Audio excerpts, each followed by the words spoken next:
are now tuned in to DAR Sports. It's another Hoops edition. Casual Hoops meets real Hoops. I got some things to talk to my guy True about tonight. Oh, man. The dog days. We're in the dog days of the season, man. I think you were already man. on there getting rowdy about something, but I want to start. We'll go with that in a minute. We're going to talk about Wemby MVP here in a minute. But something I've been meaning to ask you that I need to ask you. Tell me literally anything about the Toronto Raptors. These guys are wavering between the 4th and the 5th seed in the East. I could not tell you a single person who plays for them. I don't know who their best player. I watch not regularly, not daily, but ESPN, the NBA Live, and the first takes of the world, and the different ESPN shows.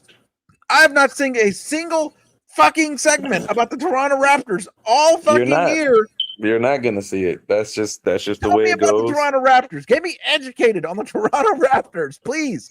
Well, the Toronto Raptors, it's very simple.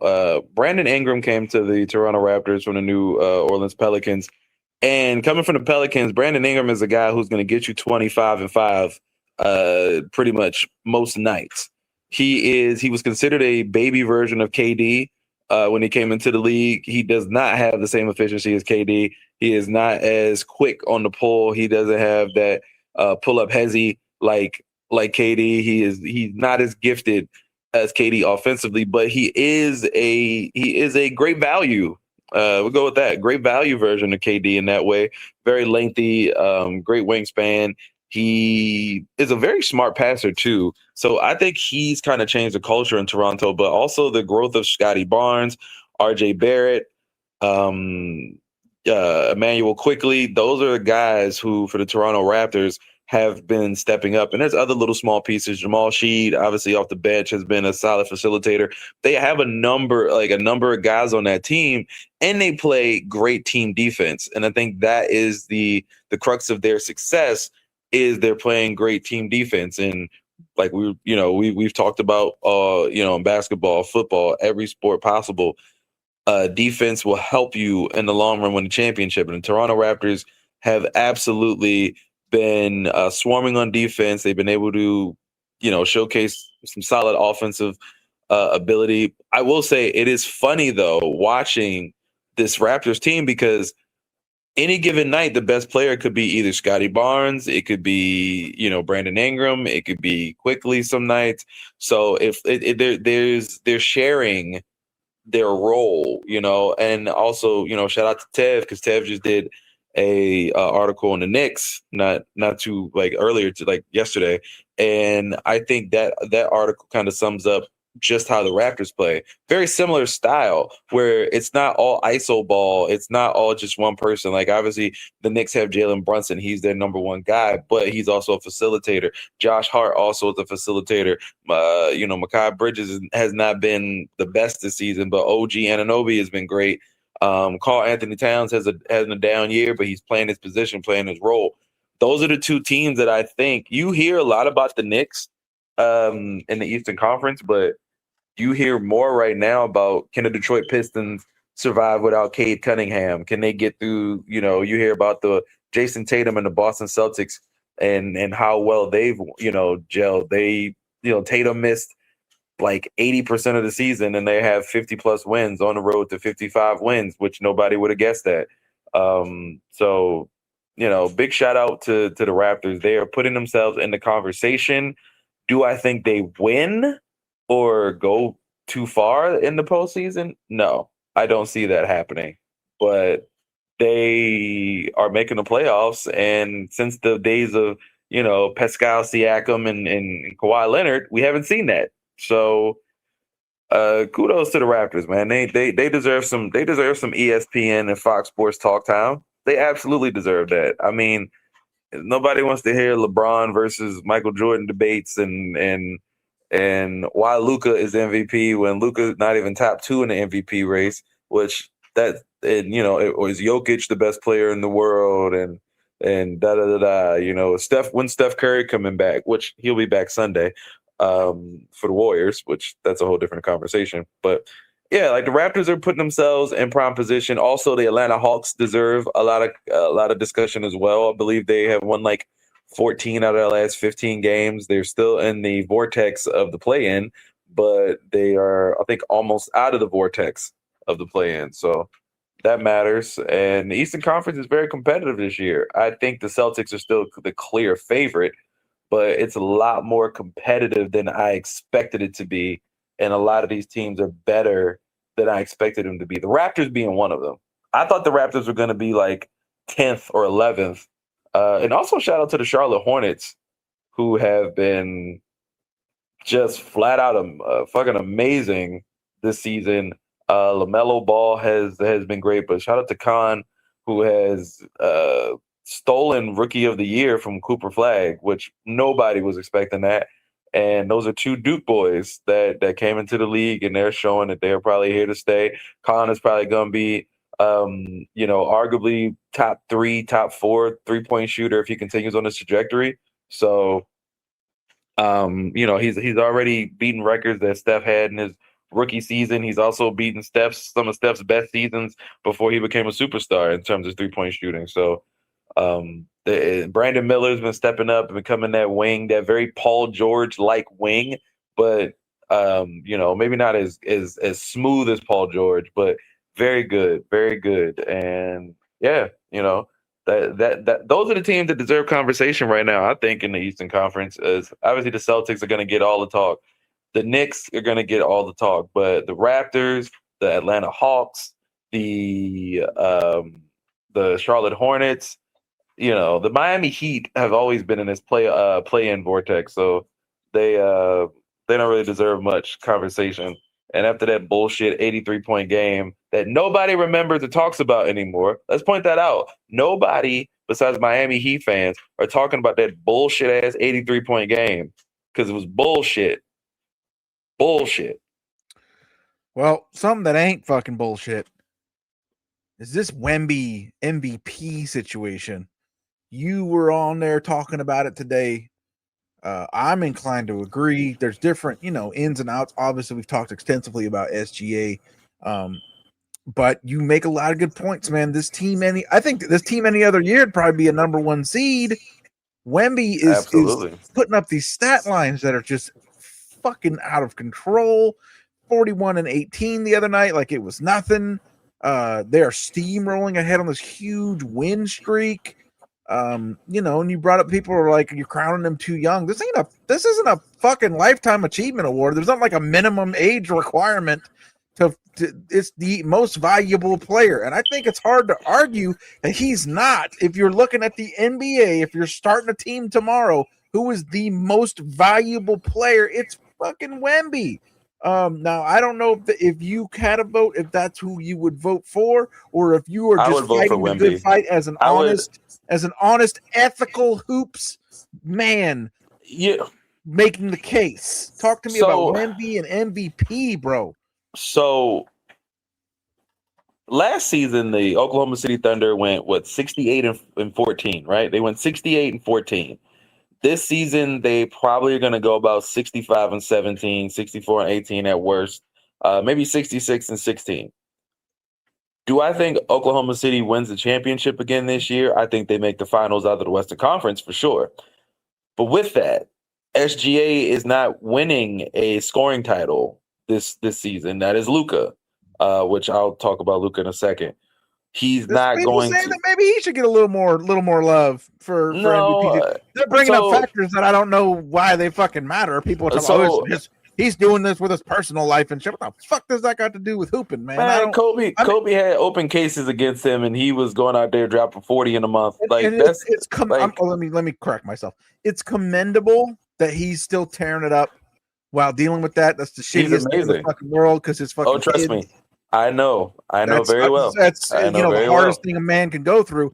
Yes, but as far as factoring it into the MVP conversation, I don't see it having any place. But back to Wemby, and then you can do some Luka stuff after that. I want to say something real quick about that Luka shit. It's just because Luka's on the Lakers. If Luka was on the Mavericks, we would not be having this fucking conversation because he's a 3rd seed. He's going to win a scoring title. he would be third in the MVP conversation, which I believe he is. He is above Jokic this year. But the reason why he won't win, if I have to point it out, I can remember when it was Steph Curry, when it was Kevin Durant, when it was Klay Thompson. All three of them averaged 20 points a game. All three of them averaged 20. Klay averaged like 21. KD averaged 25. Steph averaged 26. You know what they said? Neither Steph or KD could be MVP. Why? Because they had too much firepower. LeBron James averages 20-7 right now. Austin Reeves averages 24-6. Luka is averaging 33-8. That is why he probably is not going to win the MVP, because if you look at who Wemby has, if you look at who SGA has, do they have guys right now at two other guys averaging 24 and 20 and having 6 or 7 assists a game? They do not. They do not. So because of that, that goes back to Wemby. De'Aaron Fox is a great second option or third option if you think Castle is the second option, but Castle's still very young.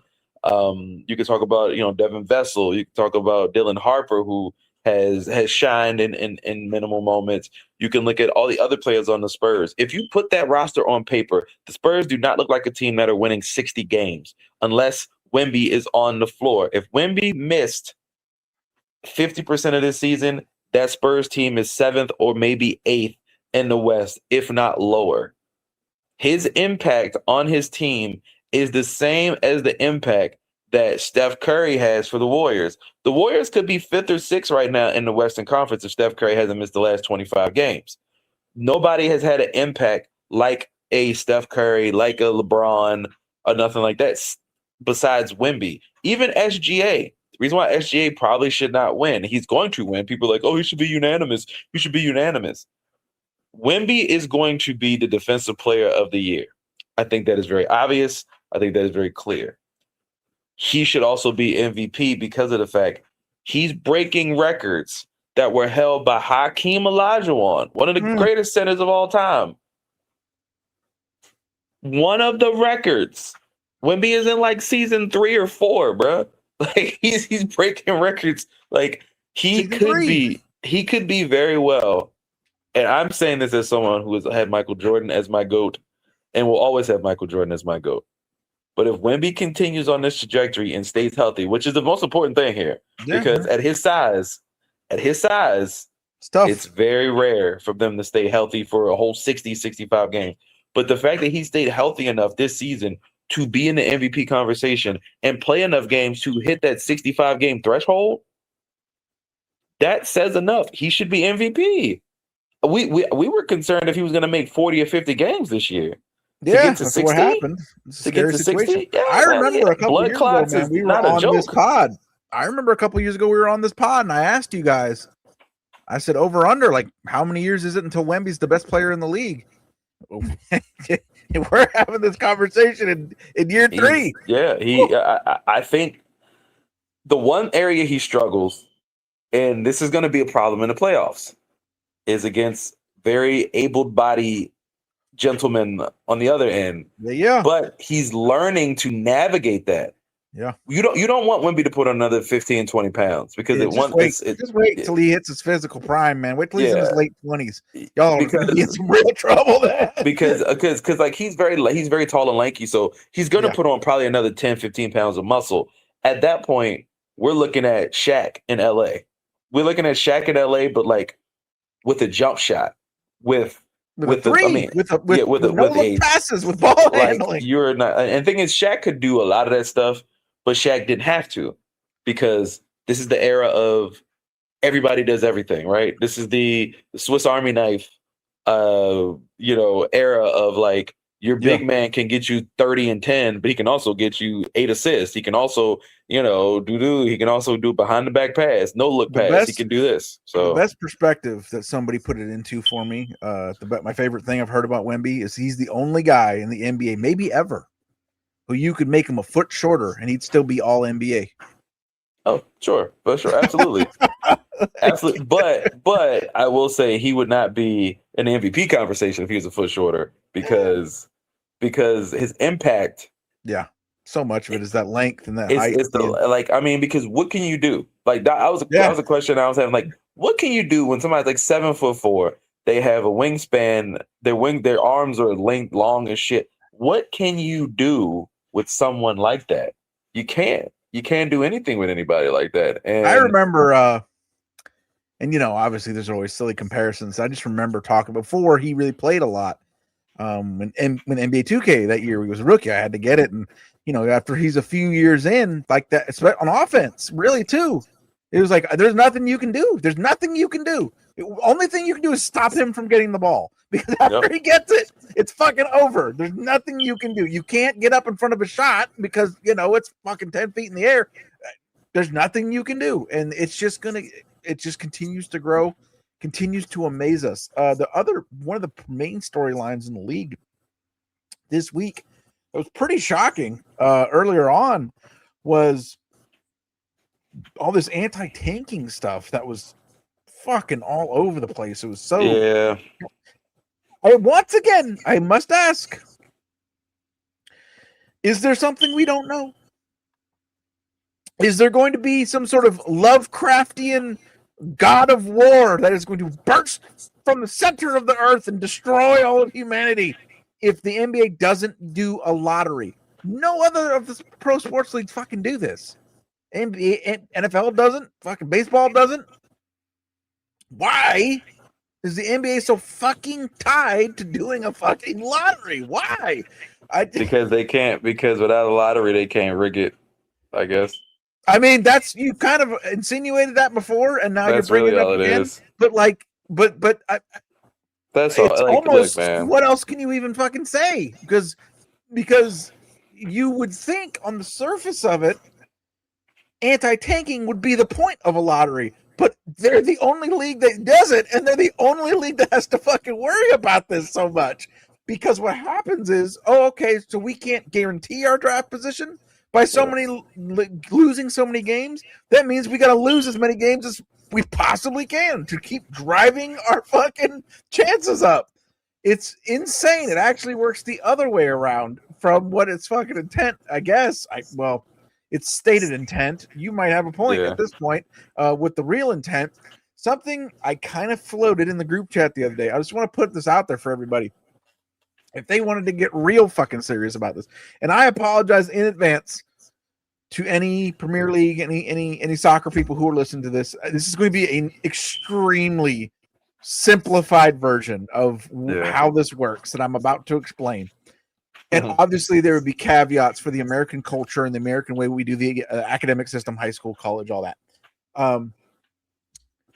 If they really wanted to get fucking real serious about this, they could install the European soccer youth development style of doing this.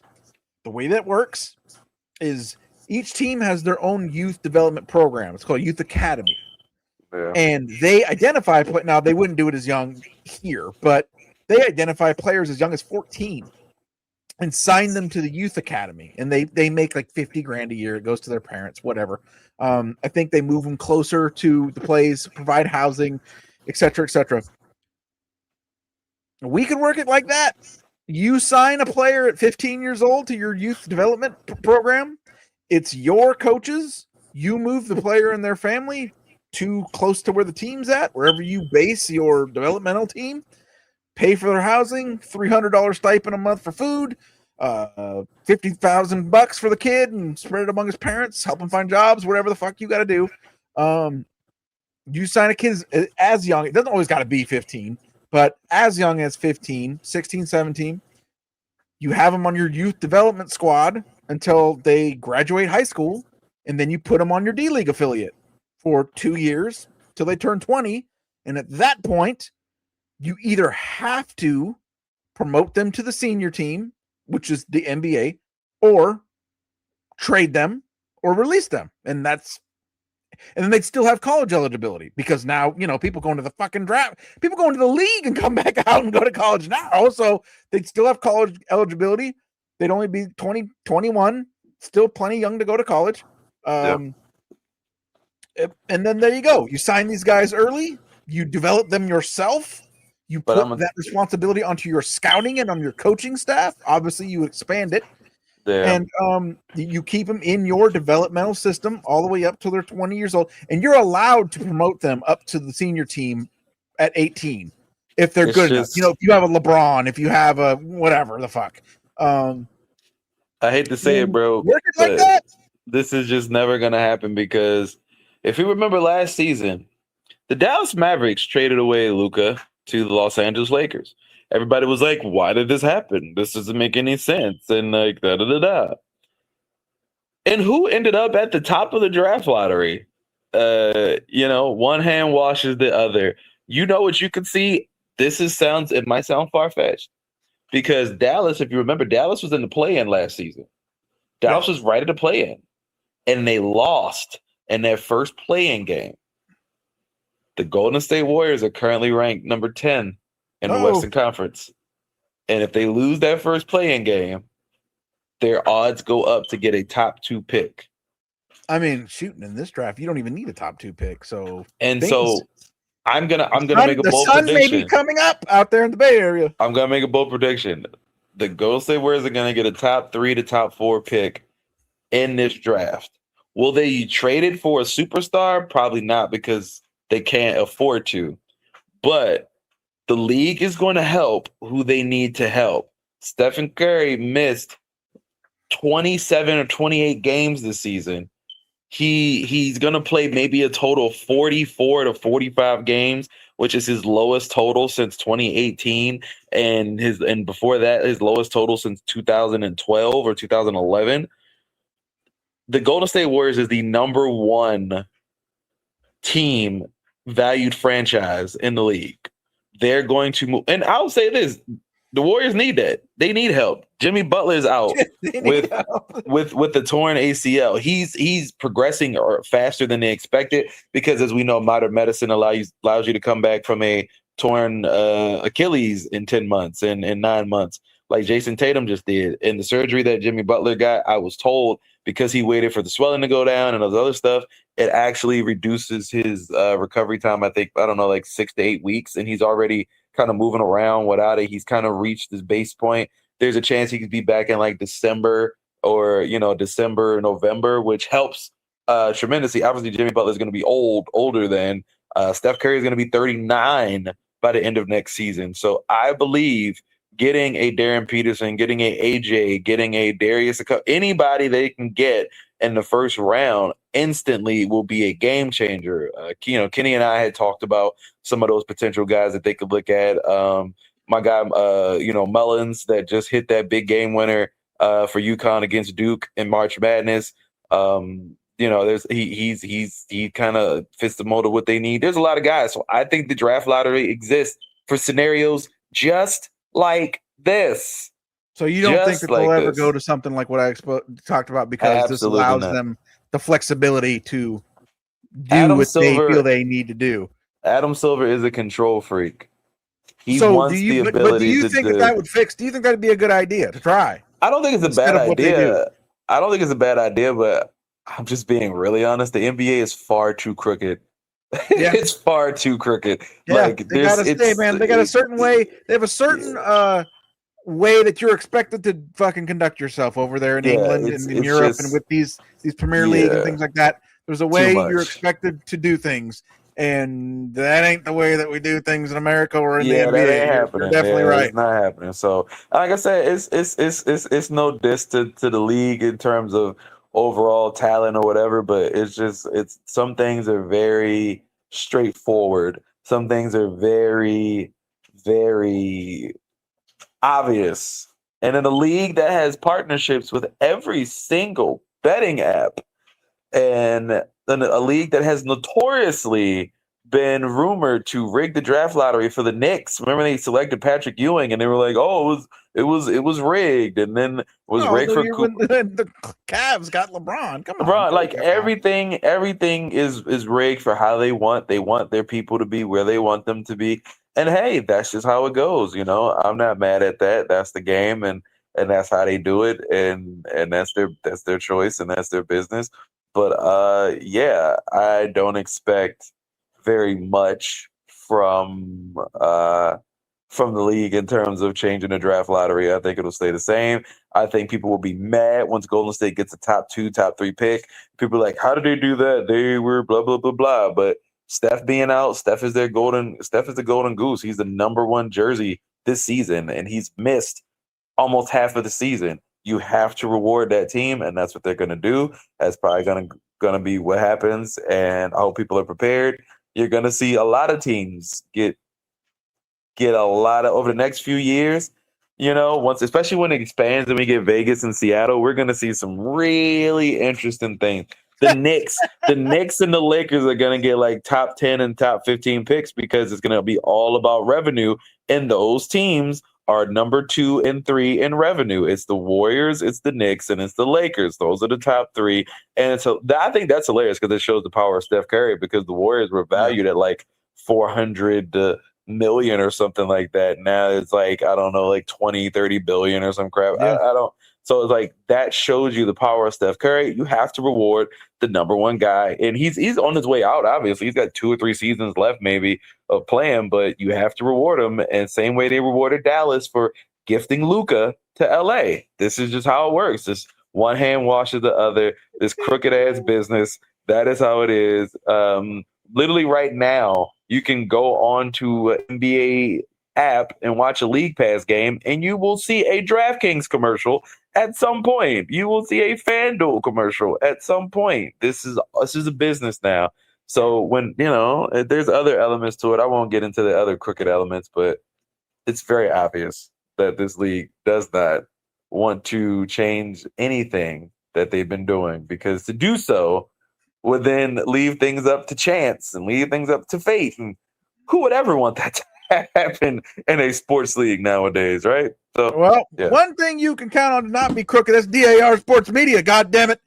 We are here week in and week out. Hope you enjoyed Hoops Hour. We'll be hitting you with another media one. Check out our last media one, man.